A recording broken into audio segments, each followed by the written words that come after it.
વડોદરામાં ગોત્રી પોલીસે ઝડપથી કાર્યવાહી, અપહરણ અને ખંડણીના આરોપી ઝડપાયા। વડોદરામાં ગોત્રી પોલીસે ત્વરિત કાર્યવાહી કરી અપહરણ અને ખંડણીની ગંભીર ઘટના ઉકેલી છે। મળતી માહિતી અનુસાર એક યુવક પર દુષ્કર્મની એફઆઈઆર નોંધાઈ હોવાના બહાને આરોપીઓએ ભયમાં મૂક્યું અને મુંબઈમાં અપહરણ કર્યું। આ ગુનામાં સંડોવાયેલા આરોપીઓએ યુવક નિખિલ પરમારના પિતાને ફોન કરી 12 કરોડ રૂપિયાની ખંડણી માંગી। જો કે પૈસાની વ્યવસ્થા ન થઈ શકતા તેઓ વડોદરા આવી 1.5 કરોડ રૂપિયા લીધા। આ મામલે ગોત્રી પોલીસને માહિતી મળતા તેમણે ઝોન 2 ના ડીએસપી અભય સોની સાહેબના માર્ગદર્શન હેઠળ કાર્યવાહી કરી અને આરોપીઓને ઝડપી પાડ્યા। વધુ તપાસ ચાલુ છે। સ્ટોરી નિખિલ ગાયકે। વડોદરા શહેરના ગોત્રી પોલીસે વિસ્તારમાં રહેતા રજનીકાંત અંબાલા પરમાર જે નિવૃત્ત ફેક્ટરી ઇન્સ્પેક્ટર તરીકે આ વિસ્તારમાં રહે છે, એમના દ્વારા ત્યાં એવી ફરિયાદ આપવામાં આવેલી હતી કે એમનો દીકરો જે નિખિલ પરમાર કરીને છે, નવી મુંબઈમાં ઉલવા વિસ્તારમાં રહે છે અને ગઈ ફેબ્રુઆરીમાં નિખિલ દ્વારા ફોન કરવામાં આવેલો હતો વોટ્સએપ ઉપર। એ નિખિલના ઓળખીતા કપિલ રાજપૂત, ગિરીશ મોરે એમને એક ખોટા રેપ કેસમાં ફસાવીને પૈસાની માંગણી કરી છે। તો આ બાબતમાં 20મી તારીખે ફરીથી એમને ફરિયાદીશ્રીના ફોન ઉપર એમને દીકરાનો વોટ્સએપ કોલ આવ્યો। આમાં એવું જણાવ્યું કે એ કપિલ રાજપૂત અને ગિરીશ મોરે અને મધુમિતા એ ત્રણેય મળીને મારા પાસેથી 12 કરોડની માંગણી કરે છે અને જે પૈસા નહીં આપું તો જુદા જુદા રાજ્યોની પોલીસ મને રેપ કેસ, જે એમના પહેલાં મહિલા મિત્ર હતા પ્રીતિ સિન્હા કરીને, એ જુદા જુદા રાજ્યોમાં રેપ કેસ કરાવશે અને જુદા જુદા રાજ્યોમાં મને પોલીસ પકડીને લઈ જશે। તો આ બાબતે ગઈ તારીખના 28મી ફેબ્રુઆરીએ જે ગિરીશ બોલે છે અહીંયા વડોદરા ખાતે આવેલો અને એ ફરિયાદીશ્રીને મળ્યો અને એમના પાસેથી 70 લાખ રૂપિયાની રોકડ રકમ લઈને અહીંયાથી નવી મુંબઈ જતો રહ્યો। આ પછી ફરીથી 5મી માર્ચે જે ગિરીશ બોલે છે એમને કોન્ટેક્ટ કર્યો કે હું ફરીથી વડોદરા આવવાનો છું અને જે બાકીની રકમ છે આપો।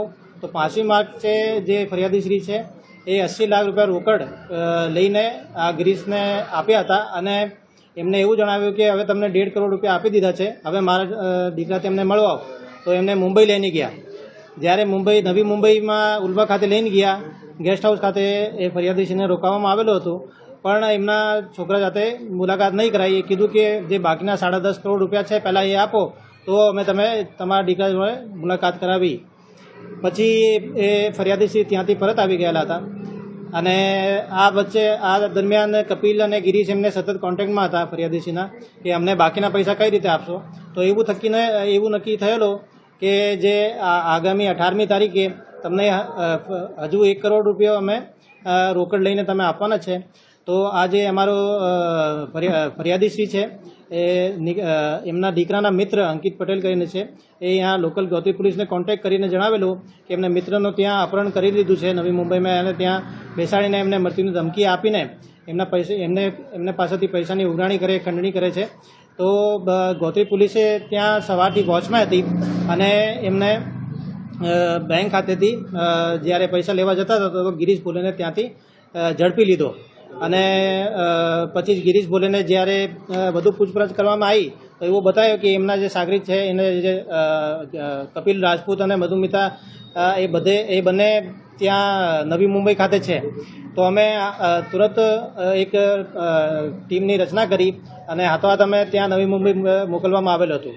જ્યાં નવી મુંબઈ મોકલ્યું ત્યાં લોકલ પોલીસના સાથે રાખી અમે જ્યારે એમના ફ્લેટ ઉપર ગયા ત્યારે કપિલ અને મધુમિતા ત્યાં હાજર મળેલા અને એમને ઝડપી પાડ્યા। પછી જ્યારે ઘરમાં સર્ચ કર્યું તો જે વિક્ટિમ છે નિખિલ કરીને, એમને બાલ્કનીમાં જે વોશિંગ મશીન હોય એના પાછળ સંતાડીને બેસાડીને રાખેલું હતું, એને પણ ત્યાંથી વિક્ટિમને રેસ્ક્યુ કરવામાં આવેલું અને વિક્ટિમના સ્વાસ્થ્ય અત્યારે સારું છે। પછી જ્યારે બધું સર્ચ ઝડપી કરતાં આ મધુમિતા જે કાર લઈને જતી હતી, જે આવતી હતી, આ કારમાંથી અમને 1 કરોડ 1 લાખ જેટલી રકમ રોકડ અમે પણ કબજે કરી છે અને નવી મુંબઈ ખાતેથી અમે લોકો કપિલ રાજપૂત અને મધુમિતાની ટ્રાન્ઝિટ રિમાન્ડ 2 દિવસની લઈને અહીંયા લાવેલી છે, અહીંયા ધરપકડ કરી છે અને વધુ પૂછપરછ આગળ ચાલુ છે। સર, મિનિસ્ટરી હોમ અફેર્સની અંદર બી આરોપીએ નામ લીધેલું અને ત્યાં બી પૈસા આપવાના છે એવી વાત આરોપીઓએ કરી હતી, તો શું છે? આરોપીઓ એવું જણાવ્યું નિખિલને કે અમારા મિનિસ્ટ્રી ઓફ હોમ અફેર્સમાં સંપર્ક છે અને તમારી જે જુદા જુદા એફઆઈઆર જુદા જુદા રાજ્યોમાં થઈ છે તો એ બધા જુદા જુદા રાજ્યોમાં પૈસા આપવા પડે એના માટે તમે ધરપકડથી બચવું હોય તો તમે 12 કરોડ જેટલી રકમ અમને આપો, અમને તમે કંઈ થવા નહીં દઈએ. આ રીતે એમને ખોટી માહિતી અને ખોટી તરીકે એમને ભ્રમિત કરીને રાખ્યું અને એમના પાસેથી 1.5 કરોડ જેટલી રકમની વસૂલાત કરી હતી. સર, તપાસ અંદર અગાઉ કોઈ આવા ગુના કર્યા હોય, કોઈનું અપહરણ કર્યું એવું જાણે આપ્યું? હા, આમાં અમે ICGSમાં અત્યારે શોધખોળ ચાલુ છે કે ગિરીશ ભોલે, મધુમિતા અને જે કપિલ રાજપૂત છે એના વિરુદ્ધમાં કોઈ બીજા ગુના દાખલ છે કે નહીં. ફરિયાદીનો જે પુત્ર છે અને આ આરોપી છે તેનું મુખ્ય કનેક્શન કેવી રીતે આવ્યું છે? જે આપણા ફરિયાદીના પુત્ર જે વિક્ટિમ છે એ ત્યાં ઉલવામાં નવી મુંબઈમાં ફંડ મેનેજર તરીકે કામ કરે છે અને જે આરોપી છે કપિલ અને ગિરીશ ભોલે એમનો કામ પણ ફાઇનાન્સનો મિલ્કની કંપની જોડે રહે છે અને જે એમની મહિલા મિત્ર પ્રીતિ સિન્હા કરીને છે, આ પ્રીતિ સિન્હા જે કપિલ રાજપૂત છે એની પાર્ટનર તરીકે હતી. તો આ પ્રીતિ સિન્હા કપિલ રાજપૂતના જોડે મળી કાવતરું રચીને એમને હની ટ્રેપિંગ કર્યું છે અને એમના પાસેથી એટલા પૈસાની વસૂલાત કરી છે. પ્રીતિ સિન્હા છે અને જે આરોપીના પુત્ર છે જે વિક્ટિમ છે તેની સાથે કોઈ સંપર્કમાં હતા? એ થોડા સમય માટે લિવ ઇન રિલેશનમાં રહેતા હતા, પછી એ જુદા પડી ગયા. તો આ પ્રીતિ સિન્હા કપિલ રાજપૂતને એવું જણાવ્યું કે અમે રેપની ફરિયાદ દાખલ કરવાના ધમકી આપીને અમે એમના પાસેથી ખાસી મોટી રકમ વસૂલી શકે, તો એટલા માટે કપિલ અને બધા મળીને એક જોડે રહીને આ પૂરો હેતુ પાર પાડ્યો હતો. મુંબઈની કોઈ ગેંગ સાથે સંકળાયેલા હોય 3 વ્યક્તિઓ સામે આવ્યું? અત્યારે એવું ધ્યાન નહીં આવ્યું, પણ આમાં બધું તપાસ ચાલુ છે.